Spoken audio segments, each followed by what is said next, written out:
Welcome back to another episode after week 4 for the Cowboys. This one was again a win, so we did move to 3-1. The final score was 25-10. Sorry, good win against obviously a team that's not that good to be fair, but still a good win in division opponent. At some point in this game, it was definitely looking close, so it's at least a good thing that we did win comfortably and it wasn't too crazy at the end. The defense, I mean, again, there's not like I said last week's episode, like there's not much else to say about this defense. It's top 5 in the league. Again, only allowing 10 points. That's now 4 straight weeks allowing under 19 points. You just really can't say anything else about this defense and the way they're playing right now. I mean, everyone's working together. The last 2 games, Parsons hasn't done much really. I mean, he's kind of been, he's seeing a lot of double teams, a lot of triple teams, but it's just opening up avenues for other guys. We had a couple sacks in this one, a lot of hits, a lot of pressures, a lot of hurries. So everyone was doing what they had to do. I think Neville Gallimore got a sack. Dante Fowler got a sack. He's been playing really well. Like, that's someone who I've been really impressed with because he always had talent earlier in his career, but just never really could. It just, I don't know, he couldn't stay consistent enough. I know he was injured maybe a couple times, but he really fits in this defense. Like, if he could be playing at a high level as like our third pass rusher, and at least someone who could set the edge. If Micah, you could use him as a blitz in the A gap or the B gap. Like, that's huge to have him being able to have this kind of production for this team. Because Lawrence has already shown that he can at least. He's never going to be the same guy he was a couple years ago, where he had 17 sacks that year, or 16 sacks, whatever it was. But for him to be able to put up a performance like he did last week against the Giants with 3 sacks and just be consistent, always getting to the pass rusher. We know how good he is in the run game, so that's never a question for him. But obviously the reason he's making all that money and he got that contract was for his pass rushing abilities, and he's never going to be that guy again. But man, like if him and Fowler can at least be, kind of replicate what they had last year with Lawrence and Gregory, at least 2 guys off the edge who can go get the quarterback. And again, that opens up the avenues for Dorrance Armstrong, for Neville Gallimore possibly, obviously Micah as well. But that's just huge for this team. That does a lot for this defense because obviously we're going to get to the quarterback almost every single play. Every single time they drop back, we're going to get to that quarterback. I really don't doubt that. So it opens up also Donovan Wilson coming in from a safety blitz. It opens up different kind of schemes that we could run. Our secondary is playing really well. Trayvon Diggs had another great game in this one against Terry McLaurin. They have pretty good receivers, to be honest. They have McLaurin, Dodson, and Curtis Samuel. So they have good receivers on that team, and Diggs locked every single person up. I mean, the 2 big plays towards the end of the game where it was still close enough, like if they did score a touchdown, at least would have made it, pretty exciting down the stretch. But, he gets a PBU on a 4th down in the end zone, and then he gets another one the next drive to stop that drive as well. So, he played really well. The defense, like I said, as a whole, just played really good this game. The only bad thing I guess you could talk about was the run. We weren't great against the run, and I guess that probably is the weakest part of this team. Is the run defense where guys can kind of gash us. We saw week 1, Fournette had 127. Barkley, even on the Monday night game, he had the one big run, but I think he still had like 80 yards in that one, and then obviously Jones had like 80 yards. In this one, the running backs, I believe they went over 100 in this one. Yeah, they had 142 on the ground. Basically, everyone was averaging over 4 yards a carry, so that's definitely some area of concern.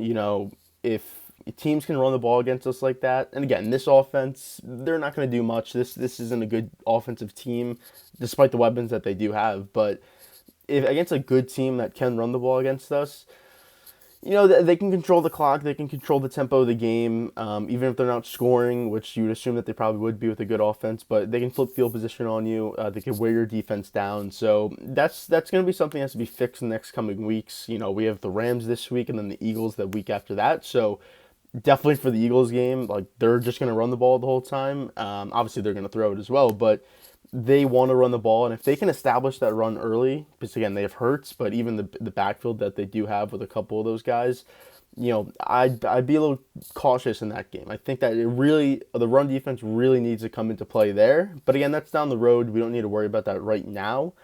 We do have the Rams this week, like I said, 4:25 in LA. Dak's not playing that game. It's Cooper Rush. Everyone else should be playing. I haven't seen any other injury news or anything like that. So should be basically the full team, obviously minus Dak. But I don't know if Jaron Curse is playing in this one. I don't think he is, but he might. I haven't seen any reports or news about it. It was good to see Gallup in this game. He returned for this one. He could have returned for the Monday night game, but decided to wait another week. I think it was smart. He looked good. He only had 2 catches, but he did have a touchdown. He's going to build his way back up, and, that just opens up now. Now Lamb could go back to the slot, where I think he's way better as a slot receiver. And again, he's not a traditional slot receiver where you just think of guys in the past like a Wes Welker and Edelman or someone like that. Like those are slot guys. He can play the slot, but he almost plays it as like an outside receiver. But if he's gonna get safeties and linebackers on him, where he has more acceleration and more quickness than them, and is a better route runner, he's gonna get open. And we saw in this game, he had a good game in this one. He had a touchdown, a great route by him, 6 catches, 97 yards, and a touchdown. So that's now like back-to-back weeks where he's put up good performances, even with the drop against the Giants, where that would have been, a huge play. That was 45 yards it would have been, and most likely a touchdown. So that stat line could have been even better in that game. So as long as the drops aren't there, like he's going to be open. He is open right now. And with Gallup and then Noah Brown, the way that he's been playing too, he had 3 catches for 61. And this one with a 45-yard catch to top his receiving yards on that one. I mean, I like this receiving core. Is it as good as we've had in the past with, Amari and Gallup and Lamb fully healthy? Obviously not, because Amari is better than Noah Brown, but and Gallup isn't fully healthy, but I like it. I like it for what this team now is. And, the one thing in this game was that the run really wasn't working. We had 29 rushes for 62 yards. I mean, that's 2 yards a carry. And you could tell it wasn't working early on. Zeke really didn't do anything. He went 19 for 49. That's not great. His longest rush was 70 yards. Pollard was 8 rushes for 6 yards. He did have a couple where as soon as he got the ball in the backfield, he was getting hit. That defensive line for Washington's really good. It's 3 first-rounders on there. So, and they play really well as a unit. They're really good against the run. They don't get to the quarterback that much, but they're definitely good against the run. And it was just on showcase in this one. So I still believe that we could run the ball against teams. I still like that we did run it 30 times. And, we did have the lead in the first half, I guess we were losing. But, I like that we can still run the ball. Even if it's not working, I think it still brings another dynamic to this offense. And again, it sets up the bigger plays. We had a couple big plays in this one. The 45-yard pass, CeeDee Lamb's touchdown was a 30-yard pass. So Zeke had a 31-yard catch. That was kind of just like in the flats, and he made a good play out of it. So we still had big plays in this one, despite not being able to run the ball. Our tight ends really didn't do anything in this. That's usually big for us with play actions going to those tight ends off the end arounds. But I still like this offense. I still like the way that we're moving. And Cooper Rush, again, he played well. I mean, 15 to 27, 223 yards, 2 touchdowns, no picks. Got sacked 1 time. He played really good, played really well. There's a couple throws I guess he missed, but really nothing terrible. He did have a couple interceptions that, they were called back because of penalties, and I do believe that the reason that they were interceptions was because of the penalty. One for sure, I think it was Gallup who was doing the route. He got held, and then obviously that slowed him down, held him down, whatever, and then I think the safety came over and picked it off. That was pretty early in the game. I think that led to our touchdown drive, or it led to the touchdown drive, our first one.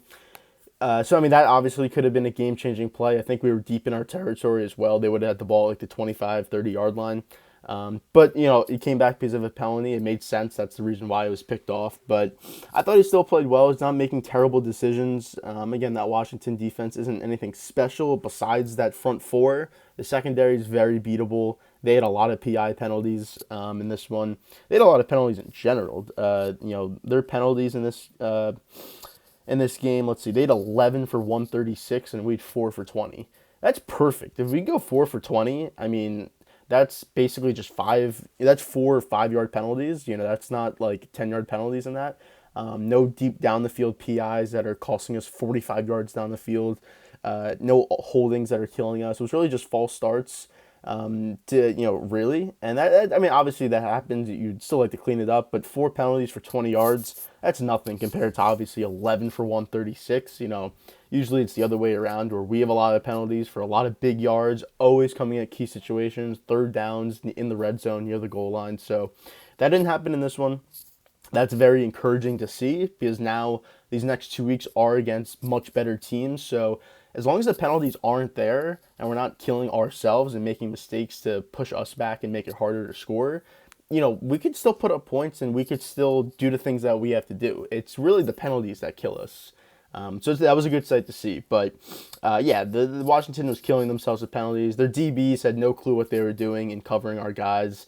And it showed, obviously, because they had big games. And even though Gallup only had the 2 catches, he did have 2 down-the-field PIs against him that, I mean, maybe he catches them, maybe he doesn't. But that's what? It was probably like 60-plus yards in penalties just from those 2 throws. So, that's huge, especially when, I mean, that's a way to move the ball down the field, It seems like when Dak's at the quarterback position, like, we don't really throw the ball down the field that much, and I don't really understand why, because it's rather like 50-50. It's like your guy's going to catch it, he's not going to catch it, it's going to be an incompletion, he's going to catch it, or it's a penalty. Like, I feel like a lot of teams do that against us. Maybe not so much this year because we are getting to the quarterback almost every single time he drops back, and obviously if you're going to go deep, you need to hold it for a couple more seconds, and you really don't have that time against us. Which is good because if they don't have that time against us, they're just going short, and you can cover everything short. I mean, maybe they get 8 yards, 10 yards, but most of the time we're either going to get there, it's going to be an incompletion, or they're just getting 6, 8 yards, and that's leaving them with like a 3rd down and 4 or something. So I think it's still a good thing, and if they want to test us deep, they can. They try to. At the end of the half, Diggs got another interception. They tried to go deep on the left side. It was really just. I don't know if it was just a bad throw or if the receiver really just wasn't trying to go for the ball, but he basically just threw it to Diggs, to be honest. So that was right before the half. I mean, that was good. We got another interception with Bland, rookie playing his first game. He actually played 59 snaps in this one because Jordan Lewis got injured in pregame, which I thought he got injured. Like, I thought he was playing, but he actually got injured in pregame, so he didn't play in this one. I do like Jordan Lewis. I think Anthony Brown, he's terrible. I mean, it's tough watching him play corner for us. He led up the only touchdown in this game for Washington. He's just really bad, and that's where the front 7 comes into play, because if they had more time in the pocket, they would just expose him on that whatever side he's on, because they're not going at Diggs right now, and if they are, it's incompletions, pass breakups, or it's interceptions. So no one's really going to try and test him anymore. They definitely still will try, but it's not going to work out. But Brown's definitely the easiest target in the secondary. And our safeties are more, they're not really like cover safeties. They're kind of like, again, Wilson's like a blitzer. He's a big tackler. He's a big hitter. He can get picks, but he's not the best coverage guy. He kind of just like a ball hawk. I'm curious to see when Curse comes back. He's a little bit more coverage. Obviously, he plays the run really well. He's going to cover tight ends. So I'll see what the role they do with him. I think Wilson, you could almost like turn him into like a linebacker hybrid guy if you really want to when Curse comes back, because you still have Hooker back there as well. So I don't know if he's playing this week, next week. I don't know when he's coming back. I would assume this week, but I haven't seen anything yet. But that's going to be a good addition because he was so good last year at covering tight ends, playing the run, blitzing it on occasion because Wilson was injured last year.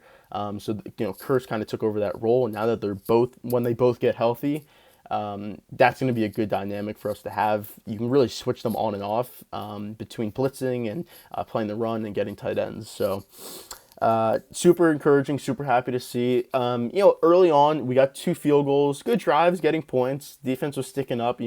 Washington was basically just punting the whole time, but they did put together a touchdown drive with, let's see, how much time was left. It was second quarter, 7 minutes left, and all of a sudden they're up 7-6 in a game that we're dominating, to be honest. It was 6-0. They were just punting every time. Really had no traction at all in that first half of the game. Then they just all of a sudden put together a touchdown drive, and we're losing. And they're a way inferior team than us. And it's only the first half. It's still early, but it feels like it's like, wow, is it going to be one of those games where we're clearly better than this team, but we somehow can't put them away? But that wasn't the case. It wasn't. We did go right down. Again, I feel like this is a big thing with Cooper Rush. As soon as we give up a touchdown, which doesn't happen very often, or they come down and get a field goal to take the lead or tie the game, whatever it is, it feels like we're always going right back down and getting a field goal or a touchdown. And recently it's been touchdowns. You think back to the Giants game, 2 straight drives after going down in that one. 2 straight touchdowns. Then this one, we give up a touchdown to go down 7-6, come right back, get a touchdown. So super impressive, because I just feel like that hadn't really been happening in the past with Dak, and it's not really a knock on him. It just feels like it never happened then, but now it is happening. So that's really good. Again, this was the play where early on we were at a 28-yard line. He did get intercepted. Again, he got picked off, but it came back because of a penalty. Again, the running game wasn't really working. Zeke only for 2 yards, incompletion, big 3rd and 8. We go to Gallup for 15 yards. That was his first catch of the game. We go to Lamb for 3 yards, Zeke for 6 yards, Zeke for 7 yards. So those were 2 good runs right there.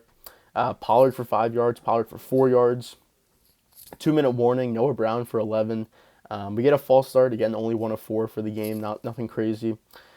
Pollard had 9 yards. I guess this was probably our best drive running the ball. We probably had about 40 yards rushing, 30 yards rushing in a game where we only had, 60? So clearly our best drive running the ball. Nothing else really was good running the ball other than this drive. And then Gallup, 9-yard touchdown from Cooper Rush. That was really good. He had to escape the pocket, move out to his right, throwing on the run, Gallup in the back of the end zone. That was good. I think everyone was super happy for him. And again, it's like, he's a really good wide receiver when he's healthy. He's a big play threat down the field. He can make tough catches. That's what he does. He's like a 50-50 guy, but he's going to come down with it most of the time. He can make catches in traffic when you need him to. He'll take a big hit if you want him. So he's just a really good player to have back. And again, he puts everyone back down a step. So Lamb can now work outside and slot. And again, he's way more productive in the slot. So that just opens up another dynamic to this offense as well. The next drive for Washington was the pick to Diggs, and then it was the end of the half. Coming out of the half, it was just basically punts back and forth. We did get a field goal, though, on our second drive out of the half. Again, this was kind of like the CeeDee Lamb, or this was the big play to Noah Brown. 45 yards, great throw. He took a big hit over the safety over the top, hit him, but it was a great job catching that ball, too, because we went from our 38-yard line to their 17-yard line. Now, obviously, you want touchdown on that when you're in the red zone already, but Zeke goes for -1 yard, and this was after a penalty on a false start again. So not great there, but again, it didn't kill us too much in this game. Only 4 of them. Can't complain about that. But we go -1 with the rush, 8 yards to Lamb, and then Noah Brown for 5 yards. 4th and 3 at their 10. You possibly could have went for this. I mean, the score was 12-7 because we got an extra point blocked, but you possibly could have went for this. But we go field goal, at least make it 15-7. It's a full 1-score game at this point now. We could tell that they couldn't move the ball. I mean, they put up 1 drive to get a touchdown. Everything else has been a punt, and it's not like they moved it to midfield and then punt it. It was a 3 and out, or they're getting a first down and then they're punting. So I think we had so much confidence in our defense that we knew that we could control this game. They did get a field goal on the next drive, but this was really when the running attack came in. They did get a big play to Jahan Dotson for 31, but they got a 23-yard rush right after that. They did get an intentional grounding as well, so that helped because they were at their 17-yard line, 2nd and 8. Even if it's just an incompletion, 3rd and 8 or 17-yard line, it's obviously very possible they could have converted that, but now it's 3rd and 22 at our 31-yard line. They get another penalty. And then they get 9 yards to kick a field goal.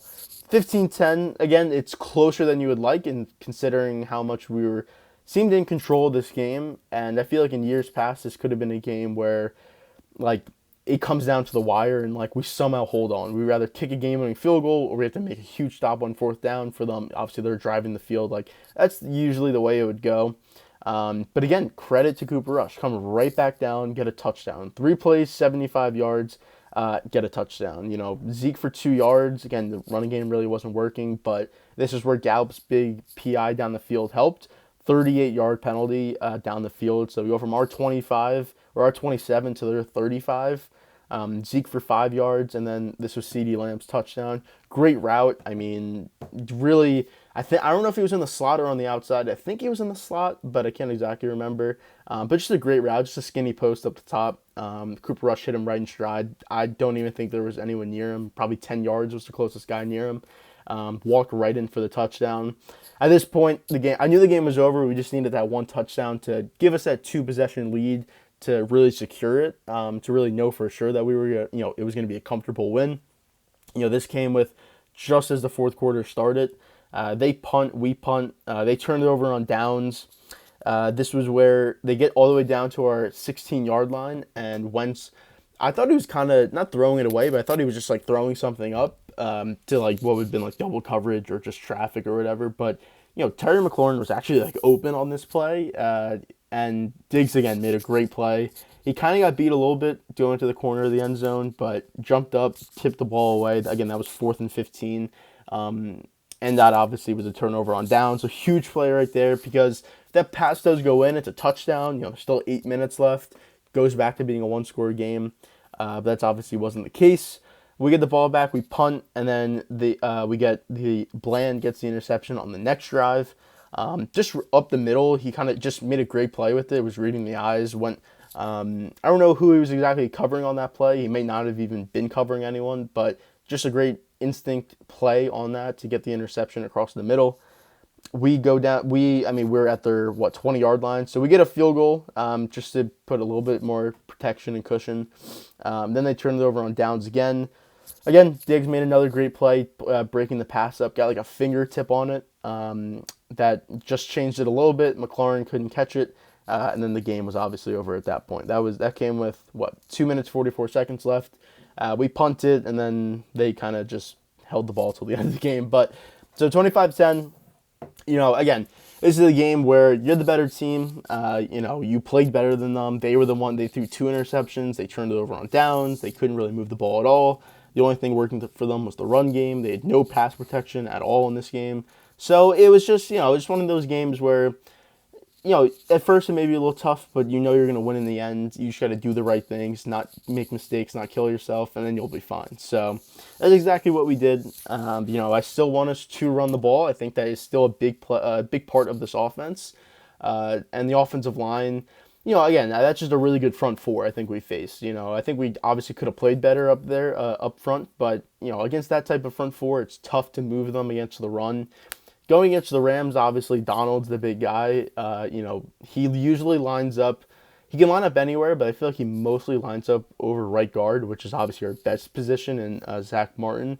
They'll most likely move him around because they know that, and he could beat anyone, but, they'll probably move him from right guard to somewhere else, maybe even over left guard in this one, against Jason Peters, who seems like he's kind of solidified that starting spot.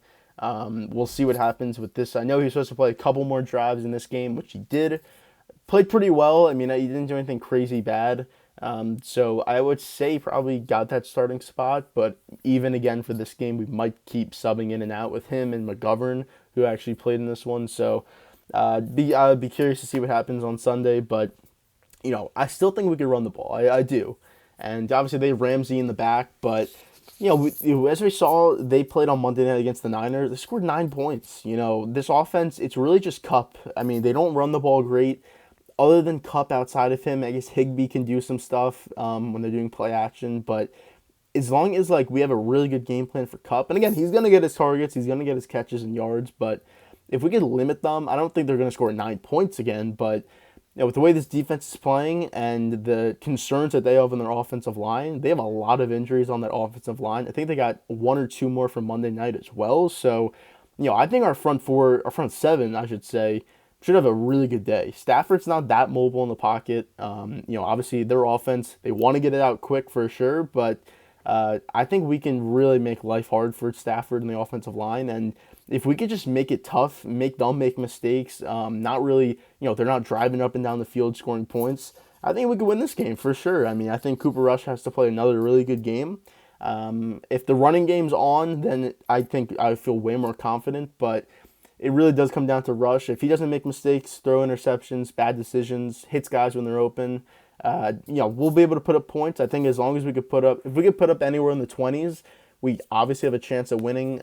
So I'll be excited to watch that game 4:25 Sunday. So I'll be back next week with the recap to that episode. Again, hopefully it's a win. Like I said, we're 3-1. That can move us to 4-1 with a matchup with Philadelphia. Or Philadelphia this week plays Arizona, so that's probably a win for them. So they'd be 5-0. So that'd be a really good matchup. That's Sunday Night Football next week. But yeah, I'll be back with this same episode talking about the Rams game coming out next week. So thanks for watching, thanks for listening, and I'll see you next week.